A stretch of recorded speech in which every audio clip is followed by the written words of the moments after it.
Good morning. Excited to start a series today on core values. This may be a new concept for some of you, but excited for you to join me. I'm going to be doing three-part series on this. Today is just talking about what are core values and helping you put together a list of your own core values. This is one of my favorite things that I work through with my clients because I think it's something that creates a lot of self-awareness and also helps us to know what is driving our choices. We operate in such a busy mindset nowadays in society and culture. Puts a lot of pressure on us. We have these should statements of what we should be doing and what should be driving us.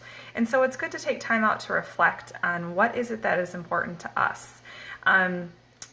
So again, it's that what should we be doing versus what is important to us. And as we give in to these demands around us, we tend to lose what is important to us. So this activity, this exercise can help you to create some awareness of what are your core values.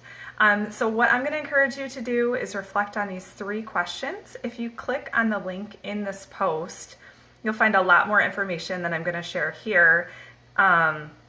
And a little more guidance on how to go through this exercise along with some examples of what some core values might be.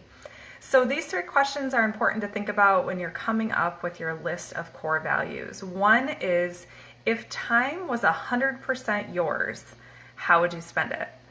So if you didn't have the demands of family and work pressuring you to spend your time in a certain way, how would you spend it if time was 100% yours?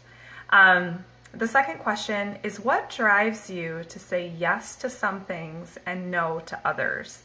So this might help you to figure out what those values are if you're figuring out what makes you say yes to some things and what makes you say no.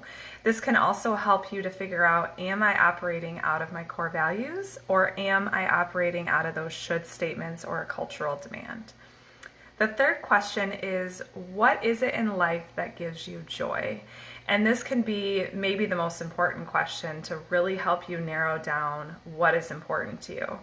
So when we really sit down and we reflect on our life, what is it that gives you joy?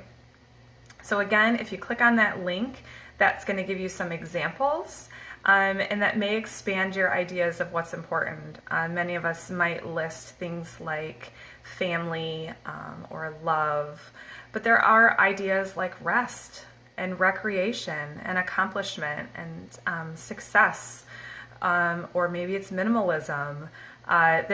Core values could mean so many different things to different people, and so that's why this exercise is really helpful. So next week, after you've kind of come up with this list of your core values, or at least had some time to reflect on it, we're going to talk about how to use those core values in time management. So if we think about how we spend our time, we really operate out of the have to mindset rather than the get to.